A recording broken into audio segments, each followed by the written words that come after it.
ঈদে জামা কাপড় আনতে পারে না, স্বামীর মাথা গরম, একা একা পারে না, মইরা যায়, কান্না করে। বিবি স্বামীর হাত ধইরা, ও স্বামী আমার, বাচ্চা দুইটা আছে, একটা আছে, তিনটা আছে, ওদের কিছু কাপড় দাও, আমার কোনো কাপড় লাগবে না। আল্লাহ যেদিন তোমারে টাকা দিবে সেই দিন তুমি আনবা। এখন আমরা কোন রকম চলবো ইনশাআল্লাহ, কোনো টেনশন নিবা না। এমন একটা সাহস যদি আম্মা জান স্বামীরে দেয়, ওই স্বামী কোনোদিন হালাল টাকা ছাড়া কারো হক নষ্ট করে হারাম টাকা ঘরে নিবে না।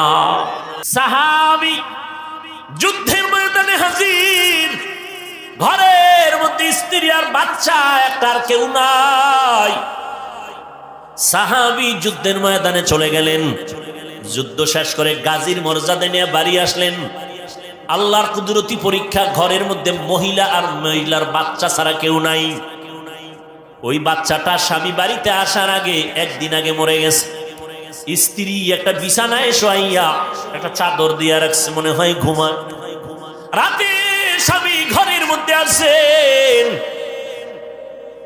স্ত্রী আনন্দে বরণ করেছেন, খানা দানা আপ্যায়ন করেছেন। স্বামী এক পর্যায়ে বলে, বিবি আমার সন্তানের কি হালাত? স্ত্রী কতটা হেকমত লাগায় জবাব দিলেন। সাহাবী তো, তার স্ত্রীও তো তেমন। আমগো আম্মা জানেরা হুদা জায়গায় স্বামীরে টেলিফোন করে পেরেশানি দেয়। হুদা যায়, কই আছো? অমুক জায়গায়, তাড়াতাড়ি আও, একটা বিপদ। ঘরে দেয় কিছুই না, পেট ব্যথা উঠছিল, গেছে গা। এইরকম সাহাবায়ে কেরাম, এমন আল্লাহ তাদের নেয়ামত দান করেছেন। নেককারিনী স্ত্রী একটা স্বামীর জন্য বড় নেয়ামত। স্বামীকে পেরেশানি দেয় না, বরং স্বামীর পেরেশানিটা নিজেও ভাগ করে নেয়। ও স্বামী, তুমি অল্প টাকা কামাই করো, কোনো টেনশন নিবা না, আল্লাহ বরকত দিবে। এইটা যদি একজন নারী কয়, স্বামীর আর দুনিয়াতে কি চাই? আর যেই মহিলা খালি স্বামীর টাকা চুরি করে, চুরি করে বড় স্টেশন ধরায়, ঠিক নি? এরপরে হকাস মার্কেটে যায়, আরো কত কত নতুন নতুন মার্কেটে দৌড়ায়, ঠিক নি? স্বামী যত আনে নাই, যত আনে নাই, যত আনে নাই। আল্লাহর কসম, স্বামী যদি হালাল ভাবে টাকা রুজি করে, আর স্ত্রী যদি স্বামীর অজান্তে টাকা ডানবাম করে, ওই কামাইতে কোনোদিন বরকত ওই সংসারে হবে না। এজন্য একটা প্রবাদ আছে না, সংসার ধ্বংস হয় না, সংসার ধ্বংস হয় নারীর কারণে, সংসার ধন্য হয়, কথা কয় না, রমণীর গুণে। ভালো একটা নারী ঘরে আনিস রে যুবক, ইডেন কলেজে যাইস, দামি দামি নারী বয়ে রইস। জাহাঙ্গীরনগরে যাও, চাঁদপুরে বিভিন্ন পার্কে যাও, বড় স্টেনে যাও, ডানা কাটা ভরি ঘরে নিয়ে আইও। ডানা কাটা ভরি মানে কি? এই ভরি খালি ডানাই কাটবে। বিয়ার সিঁড়িতে ভাও দিয়া শাশুড়ির ডানা কাইটা কয়, তোর মা খারাপ, ডানা কাটা একটা শেষ। কয়েকদিন কয়, তোর বাপটাও কি করুম? চাঁদপুর থাকবি, কহ তা শহরে বাসালা, না হয় ঢাকায় ল। পর্দা জীবনে কায়েম করা, এটা হলো মধুর মতো মিষ্টি। কারণ যেই মেয়েটা হাত কাউকে দেখায় না, চেহারাটা কাউকে দেখায় না, ওর একটা ভেতরে পাওয়ার থাকে আলাদা, সতীত্ব নষ্ট করে না, এর পাওয়ার আলাদা। ফাতেমা বলেন, ইয়া রাসূলুল্লাহ, কিন্তু বেগানার নজর থেকে নিজেকে বাঁচাইয়া রাখা চুলের মতো কঠিন। বাদ আছে কে? কথা কয় না। নবী কয়, আমি একটা কইতাম না? নবী সবাই কয়, আপনি একটা তো কইবেন ইয়া রাসূলুল্লাহ। এর মধ্যে জিবরাইল আইছে, জিবরাইল কয়, এত সুন্দর মজলিস চলতেছে, আমি কি কমু না? আমি কি বলবো না রে রাসূল? হ্যাঁ বলেন। জিবরাইল ডাক দিয়া বলেন, ইয়া রাসূলুল্লাহ, আমি বলতে চাই, আল্লাহ রাস্তায় চলবে, দ্বীনের উপরে চলাটা, দ্বীনের আলো নিয়ে চলাটা পেয়ালার মতো সুন্দর। এর উপরে আমল করাটা মধুর মতো মজা, আল্লাহর সন্তুষ্টি অর্জন করা হলো চুলের মতো কঠিন। জিব্রাইল কয় আপনি গো মজলিস দেখা আল্লাহও কিছু কইতে চাইছেন, আল্লাহও বলতে চান। আল্লাহ নবী বলেন আল্লাহ বলার আগে আমারটা বলল লই। নবী বলেন আমি আল্লাহর মারিফত অর্জন করা পেয়ালার মতো চমৎকার চমকদার, আর মারিফতের মজা অন্তরে জমা করার নাম মধুর মতো মিষ্টি। আল্লাহর পরিচয় লাভের নাম মারিফত। মারিফতটা পেয়ালার মতো চমৎকার, আর আল্লাহর পরিচয় অন্তরে ধারণ করা হলো মধুর মতো মিষ্টি। কারণ যার মধ্যে আল্লাহর পরিচয় একবার আসবে সে হবে আল্লাহর আশিক। ও যুবক, তুমিও মুসলমান আমিও মুসলমান, তোমার আল্লাহ আমার আল্লাহ এক, তোমার নবী আমার নবী এক, তোমার ধর্ম আমার ধর্ম এক, তোমার কাবা আমার কাবা এক, তোমার কালেমা আমার কালেমা এক। ও নবীর আশিক, তুমি যে আল্লাহর গোলাম আমিও সে আল্লাহর গোলাম, তুমিও যে নবীর উম্মত আমিও সে নবীর উম্মত, তুমি যে কালেমা পড়েছো আমিও সেই কালেমা পড়েছি, তোমার যে কাবা আমারও সেই কাবা, তোমার যে ধর্ম আমারই সে একই ধর্ম। অথচ তোমাকে পায়ে ধরে ধরে ধরে ধরে বয়ান করার পরেও তুমি দাড়ি রাখতে চাও না। আমি দাড়ি কাটতে লজ্জা পাই, তুমি দাড়ি রাখতে লজ্জা পাও, তুমি কেমন মুসলমান? আমি টুপি মাথায় না দিলে লজ্জা লাগে, তুমি মাথায় টুপি দিতে লজ্জা লাগে, তুমি কেমন মুসলমান? আমি আল্লাহর ঘর মসজিদে না ঢুকলে লজ্জা লাগে, তোমার মসজিদে ঢুকতে লজ্জা লাগে, তুমি কেমন মুসলমান? আজকে তো হিন্দুদের যদি এত কষ্ট করে বয়ান করতাম অনেক লাভ হতো, 6 মাসও লাগতো না, আমার দেশের হিন্দু বৌদ্ধ দল মদিনার আশেক হয়ে যেত ইনশাআল্লাহ। কিন্তু 12 মাস কুত্তার মতো দৌড়াই, সব আলেম ওলামারা না খাওয়ান আছে, না ঘুম আছে, না সুস্থতা আছে, এত পেরেশানি করে পাও ধরে ধরে ধরে ধরে বয়ান করি। একবারও কিন্তু বলি নাই আমি 5 কল্লি টুপি মাথায় দিয়েছি তোমরাও দাও না হয় জাহান্নামে যাবা, একবারও বলি নাই। অন্য টুপিওয়ালারে গালিও দেই নাই। আমি কওমি মাদ্রাসার সন্তান, কোনোদিন আলিয়ার বিরুদ্ধে বলি নাই, স্কুল কলেজের বিরুদ্ধে বলি নাই। আমি তাবলিগের লাইনের সন্তান, যারা তাবলিগ করে না এদের একটা গালিও দেই নাই। আমি নাবির নিচে হাত বেঁধে নামাজ পড়ি, যারা বুকে হাত বেঁধে নামাজ পড়ে গালি দেই নাই, হিংসা করি নাই। আমরা 20 রাকাত তারাবি পড়নেওয়ালা মুসলমান, 8 রাকাতওয়ালাদের গালি দেই নাই, হিংসা করি নাই। তুমি আমার 20 রাকাত নিয়ে কেন এত অ্যালার্জি? তুমি আমার কওমি নিয়ে কেন অ্যালার্জি? তুমি আমার টুপি নিয়ে কেন এত তোমার অন্তরে ব্যথা? আমি তোমার আলহামদুর পরে আস্তে আমিন বলি, তুমি জোরে জোরে আমিন বলো। কোনোদিন তর্কে যাই না, গালিও দেই না, হিংসা করি না। তুমি আমার আস্তে আমিন নিয়ে এত অন্তরে কেন এত ব্যথা নিয়ে চলো? আল্লাহর বান্দা, আমি মাদ্রাসায় পড়ুয়া, বলি নাই স্কুল ছেড়ে দাও, কলেজ ছেড়ে দাও, সব মাদ্রাসায় চলে আসো, একবারও বলি নাই। পাও ধইরা শুধু একটাই বলি, মা বাবার কথা মতো চলো, ওলামায়ে কেরামের পরামর্শ নিয়ে চলো, মদিনার নবীর আদর্শের মালা গলায় লাগাও রে যুবক। একটাই দাবি, ওই এতক্ষণ তোমার সামনে বয়ান করলাম, একটা দলের পক্ষে কথা বলি নাই, এই আওয়ামী লীগের পক্ষে বলছি। সত্য কথা বলো, মানো আর না মানো, সত্য স্বীকার করো। আওয়ামী লীগের পক্ষে বলছি, বিএনপির পক্ষে বলছি, বলো। তুমি আমাকে দলের দালাল বলো কেন? এই বেয়াদব, এই মা বাবার অভিশপ্ত সন্তান। আমি চরমনাইয়ের পক্ষে বলছি, তাবলিগের দালালি করছি, যে চরমনাই না করলে জাহান্নামী, তাবলিগ না করলে জাহান্নামী বলছি। তা তুমি আমাকে দালাল বলো কেন? তুমি কি বুঝো দালালে? এই বেটা, মদখোরের কাছে আলেম ওলামারা যদি যায়, আর যদি আলেম ওলামা মদখোরের তালে হইরা মদ পান করে, তখন তুমি বলতে পারো এই আলেমরা মদখোরের গোলাম। কিন্তু এমন যদি হয় আলেমরা যাওয়ার কারণে মদখোর হুজুরদের লাইনে টুপি পরছে, দাড়ি রাখছে, নামাজ পড়ে, বিএমপির সাথে ওলামায়ে কেরাম যাওয়ার কারণে যদি ইসলামের উপকার হয়, তো তুমি দালাল বলবা কেন? আওয়ামী লীগের কাছে হাটহাজারির হুজুর গেছেন, কওমি মাদ্রাসার স্বীকৃতি নিছেন, ইসলামের দাবি পূরণের জন্য যদি যান, তুমি দালাল বলবা? কি পেয়েছো? এই বেয়াদবি, এই দুঃসাহস কে তোমাকে দিয়েছে?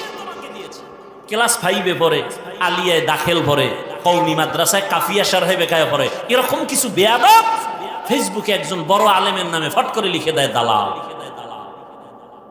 আল্লাহ হেদায়েত দান করুন, আমিন। আল্লাহ, এরে যুবক, রহমতের নবী বলেন আল্লাহর মারিফত অর্জন করা পেয়ালার মতো মজা। মারিফতের মজা যখন অন্তরে লাগবে তখন মধুর মতো মিষ্টি। আল্লাহকে যখন চিনতে পারবা তখন তোমাকে জীবনে কেউ জীবন নিয়ে নিবে কিন্তু ঈমান কেড়ে নিতে পারবে না। ফিলিস্তিনের দিকে তাকাও, ইসরায়েলি জালেমের গোষ্ঠী ফিলিস্তিনের উপর আক্রমণ, বলে জমিন ছেড়ে দাও, বাইতুল মাকদিস আমাদের হাতে দাও। মুসলমান বলে আল্লাহর জমিনে আছি, তোমাদেরটা খাই না, আল্লাহ রিজিক দেন, জীবনটা দিয়া দিব কিন্তু আল্লাহর ঘর হেফাজতে পিছপা হব না। আল্লাহ 5টা জিনিসের দ্বারা পরীক্ষা নিবেন। 1 নাম্বার হলো ভয়। ভয় ভয় ভয়টা আবার 2 প্রকার, আল্লাহর পক্ষ থেকে ভয়, বান্দার পক্ষ থেকে ভয়। বুঝেননি? এই ভয়ের উপরে যদি আলোচনা করি আরো 1-1.5 ঘন্টা চলে যাবে, ছেড়ে দিলাম। এই ভয়টাকেই বলে তাকওয়া।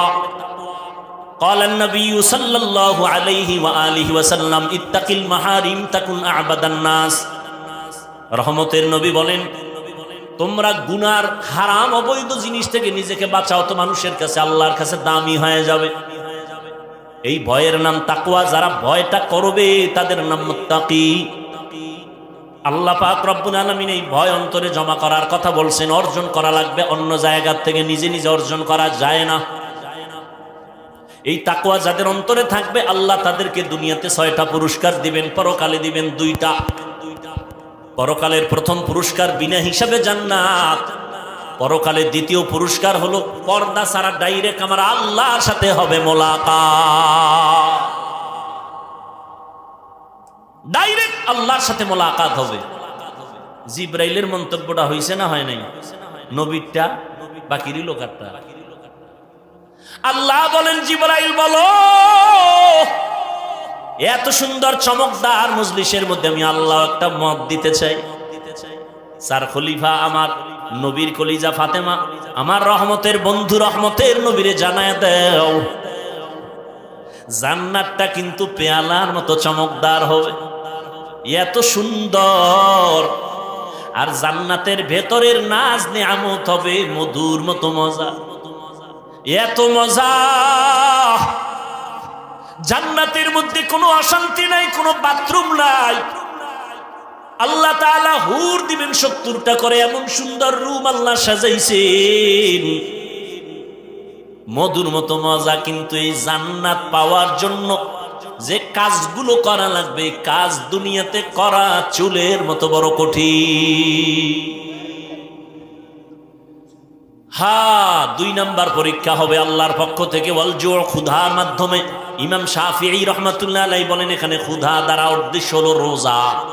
যেমন গত রমাজানে অনেক মুসলমান এখানে আছে রোজা রাখে নাই, চায়ের দোকানে বৈশা গল্প করছে আর বলছে রোজা রাখো না কেন? বলে আমার ঘরে কি ভাতের অভাব, আমি রোজা রাখবো কেন? এরকম কুলাঙ্গার চাঁদপুরে নাই? আমরা কি আসলে ভাতের অভাবে রোজা রাখছি?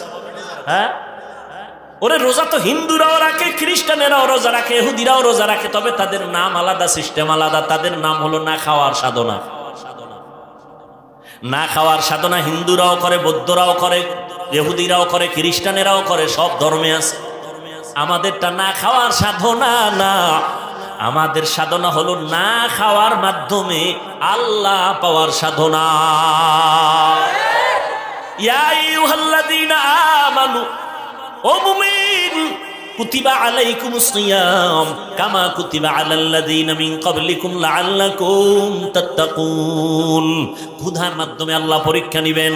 ওরে শুধু কি সওয়াবের কথা, ওরে শুনো না, এই মোবাইল যারা চালাও, আজকে বাসায় গিয়ে গুগলে সার্চ দিও, গুগলে সার্চ দিও রোজার দ্বারা শরীরের ফায়দা কি।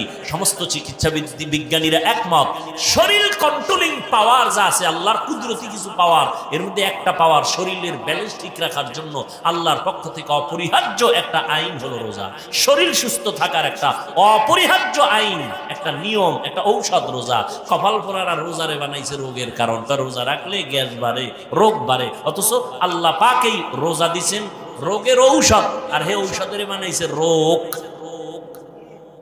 কত বড় নিমক হারাম। আর রসুল শুধু কি রমাজান আরাফার রোজা রাখছেন, আশুরার রোজা রাখছেন, আসতেছে মুহররমের রোজা, আশুরার রোজা। রহমতের নবী সোমবার বৃহস্পতিবার সপ্তাহে রোজা রাখতেন। আমি অহংকারীর জন্য বলি না, একটু বুঝাবার জন্য বলি। আল্লাহর বহু বান্দারা রোজা রাখে সোমবার বৃহস্পতিবার। আলহামদুলিল্লাহ, আমিও চেষ্টা করি রাখার জন্য। এত সফর করি, এত কষ্ট করিও যদি আমি রোজা রাখতে পারি, বাবা তুমি কেন পারো না? ফরজ রোজা রমজানে রাখবা, শরীরটা সুস্থ থাকবে। এক হিন্দু ডাক্তার রমজান মাসে একটা লেখা দিছে, বিশাল লেখা, রোজায় শরীরের কি কি ফায়দা ডাক্তারি মতে। আর সে রোজা রাখে না, রোজা রাখলে রোগ বেড়ে যাবে, নাউযুবিল্লাহ।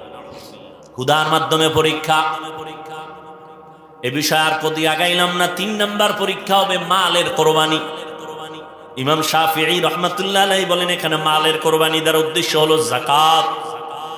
ধনীরা যাকাত আদায় করো, যাকাত দাও। যাকাত দেওয়া এক জিনিস, যাকাত আদায় করে দেওয়া আর এক জিনিস। সারা বাংলাদেশে ঘুরি, ফাঁকে ফাঁকে সাইনবোর্ডে লেখা দেখি দারিদ্র বিমোচন করো, দারিদ্র বিমোচন করো। জমিনে দারিদ্র বিমোচনের আল্লাহর পক্ষ থেকে একটা মহা অর্থনৈতিক আল্লাহ সিস্টেম দিয়েছেন, যাকাত দিবে ধনীরা। আমি তো আল্লাহর কসম করে বলি, আল্লাহর আইনে ধনীরা যদি পাই পাই করে হিসাব করে গরিবের যাকাত দেয়, এ জমিনে দারিদ্র বিমোচন হয়ে যাবে। সঠিকভাবে যাকাত দেওয়া হয় না, এ বিষয়ে রমজানে অনেক বয়ান করেছি। যাকাত গরিবেরা কয়তো আমাকে কোনো টেনশন নাই, আমাকে মালও নাই, পরীক্ষাও নাই। না, তোমাকে আর একটা পরীক্ষা, জানের কোরবানি। ধনীরা দিবে মালের কোরবানি মাদ্রাসা করার জন্য। আমার ভাইরা কেউ 1 লাখ, কেউ 2 লাখ, কেউ 50,000 ধনী মানুষ দিয়া দিলেন। কিন্তু এখন ঘর উঠানো লাগবে, মাটি কাটা লাগবে, ইট দিয়া গাঁথনি দেওয়া লাগবে। এটা ধনী পারবে না, কয় গরিব তোমরা এই খাটনি দাও, জানের কোরবানি দাও। মালের কোরবানি দিলাম আমরা, জানের কোরবানি দাও তোমরা। আল্লাহ সমাজটাকে ব্যালেন্স করে দিয়েছেন, জানের কোরবানি। ইসমাইল নবী জানের কোরবানি দিতে বাবার ছুরির নিচে শুয়ে পড়ছেন। মালের কোরবানি হাজী সাহেবরা বাইতুল্লাহ যায়, জানের কোরবানি, মালের কোরবানি। নামাজে দাঁড়াও বান্দা, এখানে মালও লাগে, জানও লাগে। ইবাদতে মালি, ইবাদতে বদনি। ও বান্দা, তুমি আল্লাহর দেওয়া জিনিস আল্লাহর পথে ব্যয় করো, কোরবান করো। ইন্না সলাতি ওয়া নুসুকি ওয়া মাহইয়ায়া ওয়া মামাতি লিল্লাহ ওয়া মামাতি লিল্লাহি রাব্বিল আলামিন। 5 নাম্বার পরীক্ষা হলো ফলের মাধ্যমে, ওয়াসসামারাত। ইমাম শাফিঈ রাহমাতুল্লাহ আলাইহি বলেন, এখানে ফল দ্বারা উদ্দেশ্য হলো সন্তান। কারণ জমিনে যত মা আছে, মা, কোরআন শরীফে আল্লাহ তাদেরকে বলছে এরা ফসল উৎপাদনের ক্ষেত, আর ওই ক্ষেতের ফসল হলো সন্তান। ফসল সন্তান, আল্লাহ ফলের পরীক্ষা নিবেন। সন্তান আল্লাহ কাউকে দিবেন না, এটাও পরীক্ষা। কাউকে দিবেন, এটাও পরীক্ষা। আবার কাউকে দিয়া নিয়ে যাবেন, এটাও পরীক্ষা। সন্তান দেওয়ার ক্ষমতা আল্লাহর, নেওয়ার ক্ষমতাও আল্লাহর। ছেলে দেয় আল্লাহ, মেয়ে দেয় আল্লাহ, ঠিক নেই? আল্লাহ পরীক্ষা করেন। লিল্লাহি মুলকুস সামাওয়াতি ওয়াল আরদ ইয়াহাবু লিমান ইয়াশাউ ইনাসা ওয়া ইয়াহাবু লিমান ইয়াশাউ যুকুর আও ইউযাওবিজুহুম যুকরানা ওয়া ইনাসা ওয়া ইয়াজআলু মান ইয়াশাউ আকিমা ইন্নাহু আলিমুন কাদির। আল্লাহ বলেন, আসমান জমিনের চাবিকাঠি ক্ষমতা আমার হাতে। আমি আল্লাহ কাউকে ছেলে দেই, কাউকে মেয়ে দেই, কাউকে দোনোটা দেই, কাউকে কোনোটাই দেই না। পরীক্ষা কার? ছেলে সন্তানকে দেন, আল্লাহ দিয়ে নিয়ে যান। পুরারা কি আর একটা করবেন? তো কি বুঝছে আমিন কইলেন? খায় চলে এখান দুইটা সমানে এখন দুই বিয়ার ওয়াজ চলে না, বেশি বিয়া করো, বেশি বিয়া করো। হ্যাঁ, দুই বিয়া কইরা শান্তিতে আছে 1 কোটি মানুষের মধ্যে একজন পাবেন কিনা সন্দেহ। বড় বউয়ের মন খুশি কইরা কবরে যাওয়া বড় বড় বড় বড় হাজার বড় থেকে কঠিন। একজনে 4 বিয়া করছে, কয় বিয়া? তো একজনে জিগায়, ভাই আপনি 4 বউর হক আদায় করেন? কহ কেমনে? কয় ছোট বউর লগে থাকি আর 3 বউর লগে মোবাইলে সারি, হক আদায় করে। 4 বিয়ার ওয়াজ চলে, কিন্তু আল্লাহ যে একটা রেড সিগন্যাল দিয়ে রাখছে আয়াতটার মধ্যে খবর নাই। ওয়া ইন খিফতুম, আছে না নাই? যদি তুমি স্ত্রীদের মধ্যে ইনসাফ বজায় না রাখতে পারো, খবরদার ফাওয়াহেদা একটা নিয়ে থাকো, না হয় স্ত্রী তোমার জাহান্নামে যাওয়ার কারণ হয়ে যাবে। আল্লাহ মাফ করুন। সব ধ্বংসের পেছনে মোবাইল। হ্যাঁ যুবকেরা, চরিত্র সুন্দর করো, ডাক্তার হও, আদর্শবান হও, ইঞ্জিনিয়ার হও, আদর্শবান হও। জীবনে সম্মান দেখবা কাকে বলে? দুনিয়ার মানুষ তোমার পায়ের নিচে গুরু গুরু করে। সম্মান, চরিত্র লাগবে, চরিত্র। আর লাগবে শারীরিক সুস্থতা। চরিত্র ঠিক রাখতে হলে রাতের ঘুম, মোবাইল থেকে দূরে থাকো। সুস্থ থাকার জন্য অপরিহার্য কর্তব্য রাতের ঘুম। দোনোটাই নষ্ট করছে এই রাতের ঘুমও নাই, চরিত্রও ঠিক নেই। কার কারণে? মোবাইলের কারণে। রাতের ঘুম নাই তো শরীর নষ্ট। দেখো না, কার্টুন দেখতে দেখতে যুবক নিজেই কার্টুন হয়ে গেছে। চেহারার মধ্যে কোনো উজ্জ্বলতা নাই, তাকাইলে মায়া লাগে না। মাত্র 25, 26, 27 বছর বয়স যুবকের চেহারা ভাল্লুকের মতো, চুলগুলো উল্লুকের মতো। কবিরা গুনাহ করে সারা। আর এখন নতুন মরণের আর এক ফাঁদের নাম বাইক। কি বাইক? ওখানে বইলেই শরীর খালি আগুন লাগে, আগুন গরম হয়। আর পেছনে যদি বিপরীত পার্স থাকে তো আরো আগুন। আল্লাহ হেদায়েত দান করুন। আবার ঢুকেও যায় ট্রাকের তলে নেই, একসাথে 2 জন, 11 জন। আহা, আল্লাহ হেদায়েত দান করুন। এর যুবক ভালো করে বুঝো, আল্লাহর মোহাব্বত নিয়া জীবনটারে সুন্দর করে আগাও। সাহাবী যখন বলে আমার সন্তান কই, মরে গেছে, কয় না আমার সন্তান ঘুমায়। আসলে তো মরে গেছে। যদি এখন বলি স্বামীর মনটা খারাপ হবে, যুদ্ধ পরিচালনা করে আসছে, স্ত্রী সান্ত্বনা দিছে, ঘুমায় তো বাবাও নিশ্চিন্তায় ঘুমায় গেছে। ফজরের আজান হয়ে গেল, দুজন উঠে ফজরের নামাজ আদায় করে। এবার স্ত্রী স্বামী ডাক দিয়া কয়, স্বামী আমার মনটা খুশি নি। বলে খুশি? একটা কথা বলবো, শুনবেন নি? কয় শুনবো। মনে কষ্ট নিবেন না তো? কয় না। শুনেন, আপনারা খেয়াল করেননি আমি 2 মিনিটে মোনাজাত দেব একটু। আর যারা গুনা টুনা নাই, এগো মোনাজাতেরও কি নেই, দরকার নেই। স্ত্রী ডাক দিয়া বলে, স্বামী আমার, কেউ যদি আপনার কাছে কোনো জিনিস আমানত রাখে, রাখবেন নি? কয় রাখবেন। সময় মতো চাইলে দিবেন নি? কয় দিব। কয় দিতে গিয়ে মনে কোনো কষ্ট পাবেন নি? কয় না। দেখছেন নি কারবার, বুঝেননি? স্ত্রী ডাক দিয়ে কয়, স্বামী আমার, আল্লাহ তাআলা আমাদেরকে একটা সন্তান দিয়েছেন, আমানত। আল্লাহ আমানত হিসেবে দিয়েছেন। সময় হয়ে গেছে, গত পরশুদিন আল্লাহ নিয়ে গেছে। এই কথা শুইনা স্বামী একটা চিৎকার মেরে পড়ে গেছেন। হুশে আইসা ডাক দিয়া কয়, বিবি, আল্লাহ সন্তান দিছেন, নিয়ে গেছেন, দুঃখ নাই। তবে হাদিস আর কোরআনের বয়ানে যা বুঝলাম, ধৈর্যের পরীক্ষায় তুমি পাস। আমি নিশ্চিত তুমি জান্নাত পেয়ে যাবারে বিবি। তুমি আমার হাতে হাত রাইখা একটু ওয়াদা দাও, জান্নাতে যাওয়ার সময় আমারে নিয়ে যাইবা। কারণ কিয়ামতের ময়দানে সূর্যের গরম বড় কঠিন। মানুষগুলো পুরুষ নারী সব উলঙ্গ দাঁড়াবে হাসরের মাঠে। সূর্যের গরমে মাথার মগজগুলো টাস টাস করে ফেটে যাবে। জাহান্নামের আগুনের গরম, জমিনটা তামা হয়ে যাবে। নবীরা পর্যন্ত নাফসি নাফসি বলে কান্না করবেন, উম্মতেরা পাগলের মতো দৌড়াবেন। আল্লাহ পাক কহরিয়াতের আওয়াজ দিবেন, মারাত্মক আওয়াজ, রাগান্বিত আওয়াজ। লিমানিল মুলকুল ইয়াউম লিল্লাহিল ওয়াহিদিল কাহ্হার। আল্লাহ পাক যখন কুদরতি আওয়াজটা রাগান্বিত হালাতে দিবেন, আজকের দিনের রাজত্ব কার বলিয়া হাসরের ময়দানটা থর থর থর থর করে কেঁপে উঠবে। নবীরা পর্যন্ত গুনাহ নাই কিন্তু কান্না শুরু করবেন। মুসা নবী কাঁদবেন, আল্লাহ আমার উপায় কি হবে? ঈসা নবী কান্না করবেন, আমার কি উপায় হবে? ইব্রাহিম নবী কান্না করবেন, আমার উপায় কি হবে?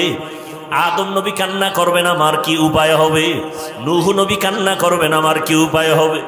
আল্লাহর নবী আম্মা জান আয়েশাকে বলেন, ও আয়েশা, কিয়ামতের দিন উম্মতেরা পাগলের মতো দৌড়ায়, কোন নবী তাদের একটু সান্ত্বনাও দেয় না। এই উম্মতরা ঘুরতে ঘুরতে ঘুরতে ঘুরতে আমার কাছে দৌড়াইবে। আম্মা জান আয়েশা বলে, নবী আপনাকে কোথায় তারা পাবে? নবী বলেন, আমি আমার মাওলার সামনে মাকামে মাহমুদে সেজদায় পড়ে কাঁদবো। সমস্ত নবীরা নিজেদের জন্য কান্না করবেন। আদম নবী বলবেন, আল্লাহ আমাকে বাঁচাও।